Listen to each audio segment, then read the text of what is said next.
First, I want to just say thanks for taking the time to chat with us and being willing to answer some questions for us. So I've got kind of a list here, and we'll just kind of go through and see what you can help us answer.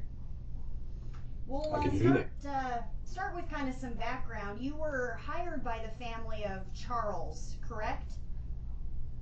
Correct. Well, yes. Brandon Boudreaux is a relative by marriage to the Woodcock, so I'm working for both of them, Brandon and Larry and Kay. Okay.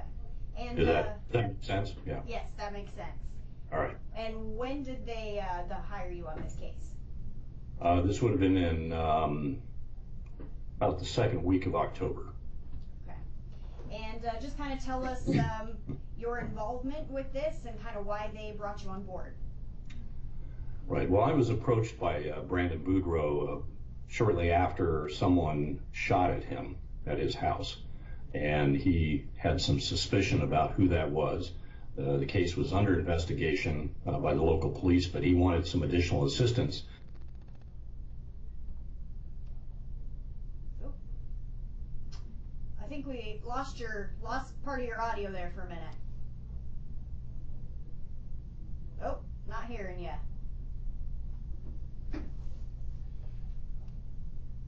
Ask him if his mic button is unchecked. If it's crossed through it or something. Is your mic button checked there?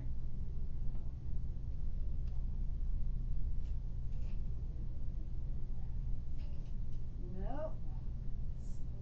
Still don't hear you quite yet.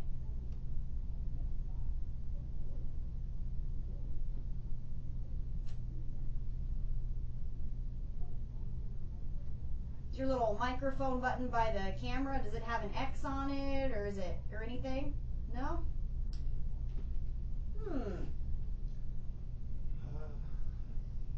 Well, how about this? Let me hang up and call you back, see if it resets. Let's try that.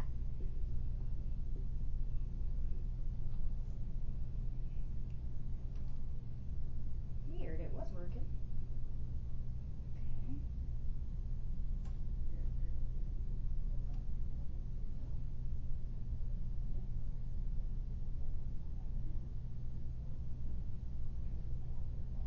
Hear it ringing. Oh, now he's not online.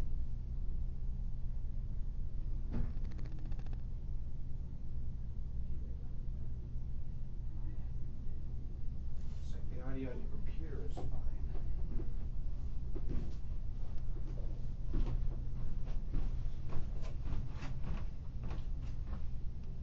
Might be his connection because it just said he's not online now.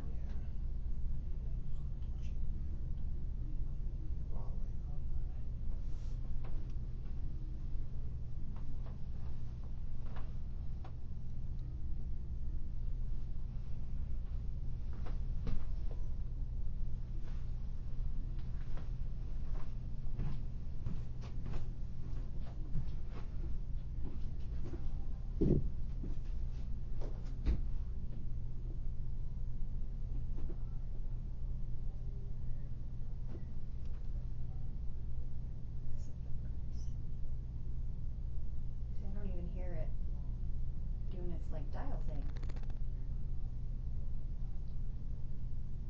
That says he's not online.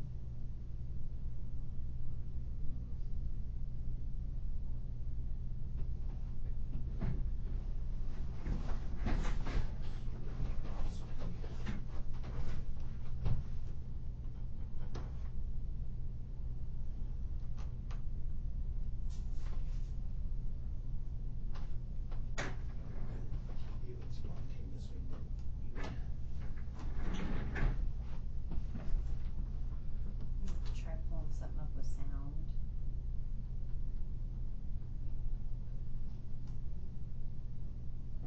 Wow. Oh, people. Okay, so our audio works.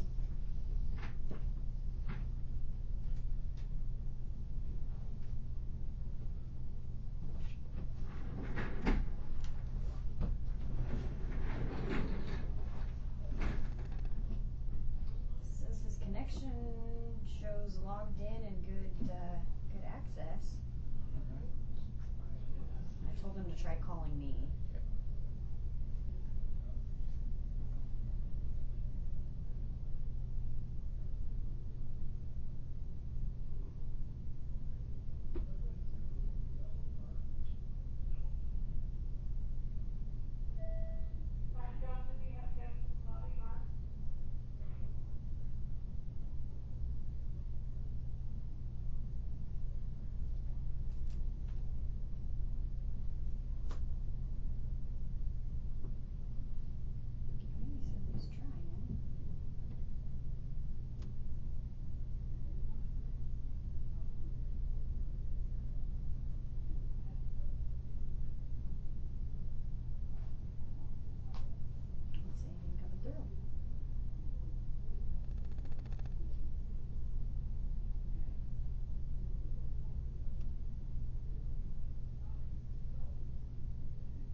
Okay, we got video.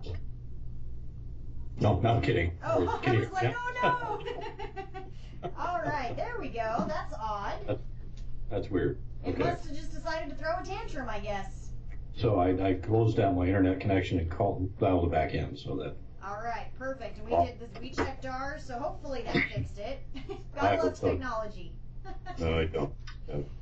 Okay, perfect. Well, I'll re-ask you the question we were in the middle of when it cut out. Yeah. Just tell us how Right. you got to be involved with this case, what your role in it is.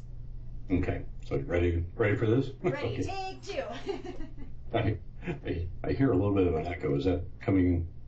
I think it's probably our room that we're in, but Okay. we sound okay on our end. Okay. All right. As long as that works. Okay. So I got contacted by Brandon Boudreaux shortly after he was the target of a drive-by shooting. And needless to say, he was scared to death. The police were investigating, but he wanted some assistance to locate the person that he suspected was the person who shot at him, and also to locate his estranged wife. She had been missing now for 10, 12 days at that point, and he wasn't sure if she was involved in this situation or what the situation was. So my original contact was to locate the person who shot at him and to locate his missing wife. Okay. And are you, as part of this, looking into Charles Vallow's death a little bit more as well? Is that part of this? Well, part of the reason that he was scared was because he knew that Charles Vallow had been killed.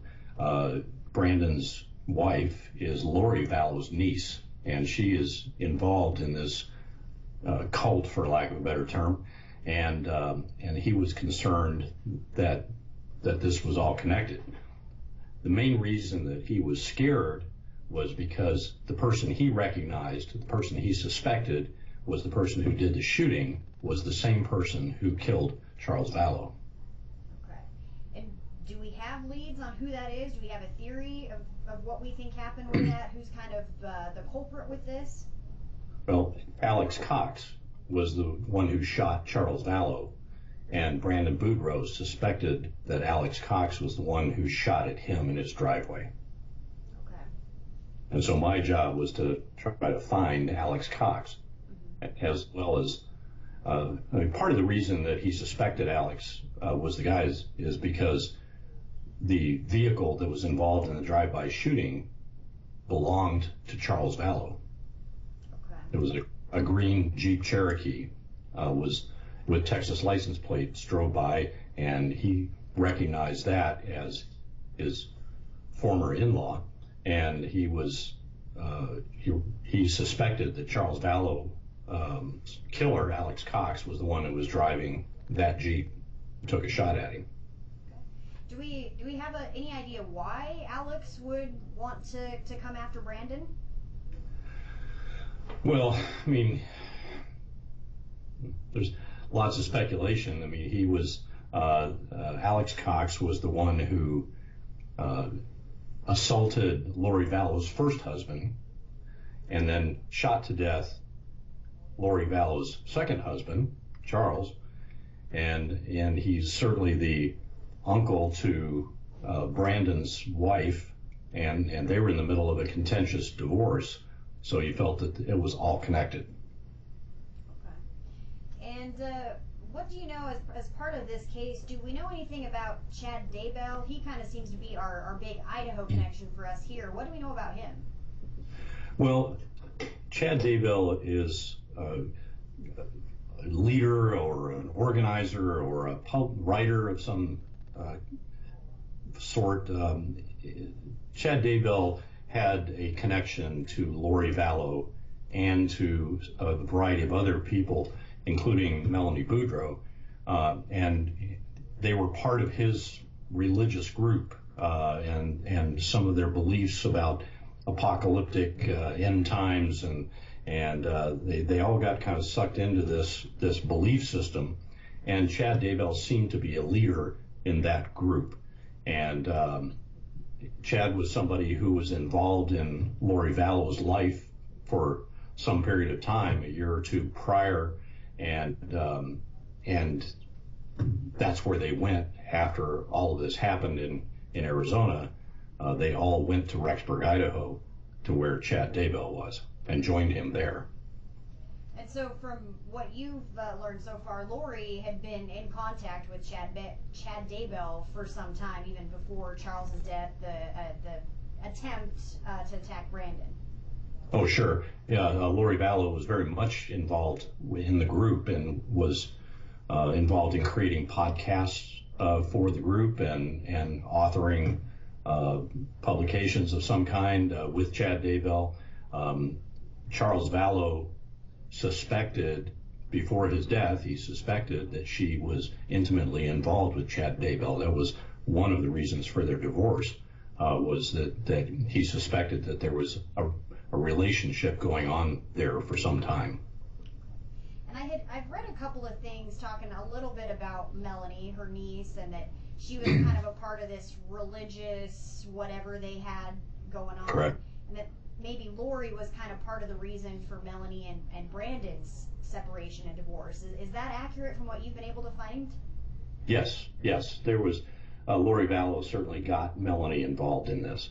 And by all accounts, the Vallow marriage and the Boudreaux marriages were all idyllic. I mean, they were loving couples. They had picture perfect families. I mean, they seemed to be right out of magazines until they got involved in this kind of cult situation, and things started going off the rails as they got deeper into it. And so the women in this, Lori and Melani in particular, got sucked into this religion and got rid of their husbands, essentially. They and Lori's brother Alex was very much involved in helping with that process.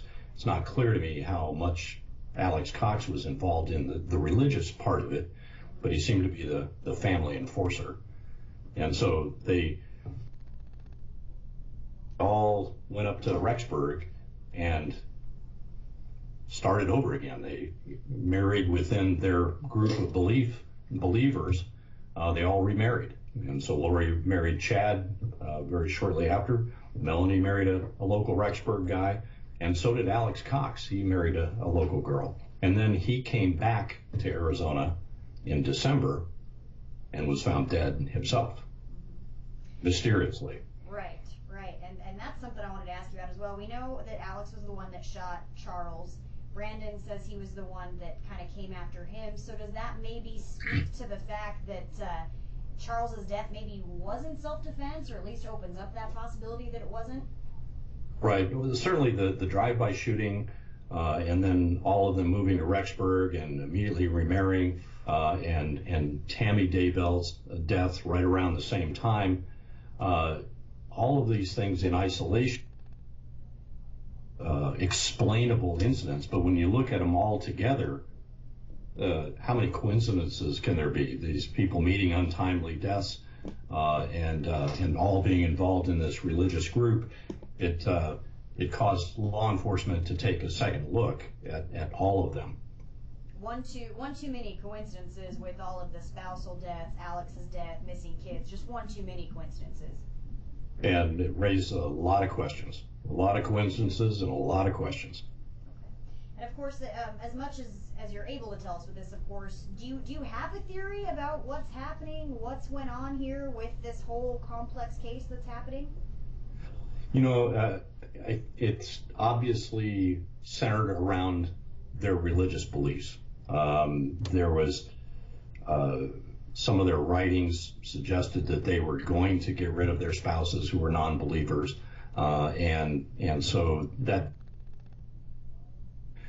the struggle for all of us is trying to put a rational explanation on irrational acts, and from the outside, none of us can understand why anybody would kill anybody, let alone children, and let alone your own children. So how do you reconcile all that?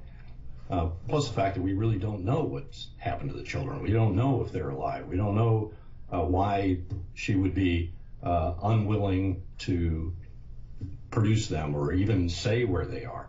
It would be such a simple thing. And so there's just there are more questions than there are answers. And that's one thing I wanted to ask you as well, of course. This is how it all started with these two missing kids here. Has anything been said about the kids? Melani, Brandon, anybody, has any possible idea come out of what might have happened to JJ and Tylee? No, I mean, that's everybody's kind of hoping for the best on what happened to them. I mean, so from my perspective, I was looking for these adults, and when I saw them all kind of rendezvous up in Rexburg, we sort of had some surveillance going on them, and we saw them unloading the U-Haul that they rented in Arizona and took to Rexburg, and we saw where they were living, but we didn't see the kids. And Kay Woodcock and Larry Woodcock were starting to ask us if we had seen them, and they had been out of touch for better part of a month or more at that point, which was unusual. And so at that point, Kay made a call to the Rexburg police and asked them to do a welfare check on the kids. And things started tumbling from there. And when police went and were told that the kids were in Arizona, Lori told them that they were in Arizona. Police in Arizona went and checked. They were. So at that point, somebody was lying. And Rexburg police jumped all over that at that point and got the search warrants. And that's when Chad and Lori left the state. That last part, our screen flashed here, cut out for just a second. She had said they were in Arizona, but that was not the case when they checked. Right. When the Rexburg police went to where Lori was living, they were doing a welfare check on the kids, and they asked where those kids were, and she said that they were in Arizona. And so some police in Arizona were asked to go check on that location that Lori told them. And when they got there, the kids weren't there, hadn't been there. And so they went back to Lori, this time with a search warrant. And one other big kind of question that people have been asking, if you know anything about this at all, is that Charles had quite a sizable life insurance policy on him. Do we know anything about that? What it was? If Lori's gotten that? Yeah, there was $1 million life insurance policy on Charles' life, and there was some. At one point, Lori was the beneficiary. At another point, Charles' sister, Kay Woodcock, was the beneficiary. And so there is some dispute about who the beneficiary is, and I believe that is still being untangled. Okay. Look at my other questions here. Flip to the rest of my notes. What's kind of looking at all of these different confusing puzzle pieces that we've going on. We've got the missing kids. We've got all these different adult family members that have this complicated tree. What do you think is going to be that key piece, or maybe that key person that it's going to take to get an answer to this case and what's happening? Well, they're either going to find the kids, and one way or the other, and all of the evidence that comes out of that will tell us whether there was any crimes committed, or somebody's going to talk. Somebody in that group is going to break, and that's typically how these things happen. Whether law enforcement can get enough information to bring charges of any kind, we don't know yet. There's multiple agencies working together, federal and state agencies in multiple states and cities, and they're holding things pretty close to the vest at this point, so we don't know what they know. But it is apparent that they're working diligently on this to come up with some kind of an answer. And as confusing as it is now, at some point it will come together and there will be a story to tell that may be more tragic than we know. And obviously lots and lots of media coverage around the nation on this. Some people have kind of trailed it all back to Chad Daybell and his religious beliefs, and then others have trailed it back to, it all started with Lori Vallow. You know, she's been called a Black Widow with multiple husbands, those kinds of things. Do you see it either instigating with one or the other, or really there wasn't one set instigator in your opinion? Yeah, I don't know, because I don't know what the answers are to any of this yet. It could be any of those. We can speculate till the end of time here, so to speak, without coming up with a correct answer, because there's just too many unanswered questions at this point to understand what the motivations were, and frankly, sorting out some of those motivations is part of sorting out the story. I don't have a theory at this point. I do have hope that these kids are and will be reunited with their family. But with all the attention that has been given to this around the country, there's eyes everywhere looking for these kids, and they haven't turned up. So what are the implications of that? That's the part that's scary, frankly. And one other thing I was just curious about, as a private investigator, is this a very unique type of case for you? Have you ever seen a case that's this kind of convoluted with family members before? Well, we get involved in a lot of unusual cases and convoluted ones, but this one definitely is at the top of the list in terms of being unusual, and also just getting involved in it right in the middle of it. This story is happening now, and it's continuing to happen, and you know, I'm on Alex and Melani, and then a month and a half later, Alex is dead. And you know, watching people in Rexburg, and suddenly they're all fleeing. So we're right in the middle of it all, and not knowing exactly what's going to happen next, or why, or to whom. So it's got kind of people in the middle of it kind of on edge. I think last question, next steps for you as part of this. Well, trying to help the family manage all of the media attention, for one thing, and it is, they do appreciate all the attention it's getting, because the more attention it gets, the more pressure there is on Lori and Chad to come up with an answer, and it keeps the investigation alive and in the forefront. So I'm hopeful. Investigator, I'm standing back and letting law enforcement do what they do. I certainly don't want to stomp around and mess up anything that they evidence that they may have developed. So we're just kind of being careful and keeping our fingers crossed for them. Okay. Before we let you go, any other thoughts or information about this that you'd like to put out there, you think people should know? No, I think you covered it. Okay, perfect. I think we hit all my questions, so I appreciate you being willing to talk with us and work through the technical difficulties here. Yeah, very good. We got good. it worked out eventually. It took a minute, yeah, but we got right. it. Yeah, next one I'll get it better. Oh, there we go. It worked out. So thank you again so much for your time and chatting with us. We really appreciate it.